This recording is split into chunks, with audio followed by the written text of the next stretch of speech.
ভয় পেলেন? না ভয় পাইনি, আর একটু হলেই। যাও এখান থেকে, আমার জন্য চা নিয়ে আসো। যাচ্ছি। উহ, বাবা, এই যে মা আপনার চা। তুমি চা নিয়ে এলা কেন? মহিলা কাডাপ্পা কই? ও আপনি ওকে বলেছেন চা করতে? হ্যাঁ। ও গিয়ে আমাকে বললো আপনি নাকি আমাকে বলেছেন চা করতে। উহ, এই বউটাকে নিয়ে আর পারা যায় না। এ কি লিখাচ্ছে কেন? ঘরে তো একটু দুধ নেই, কি করব?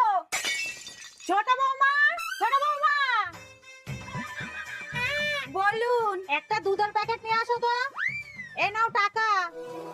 আর শোনো, বাজারে যদি লেবু দেখো তাহলে 6টা নিয়ে আসবা। ঠিক আছে মা। মা টাকায় কম পড়বে না তো? টাকা আরো বাঁচবে।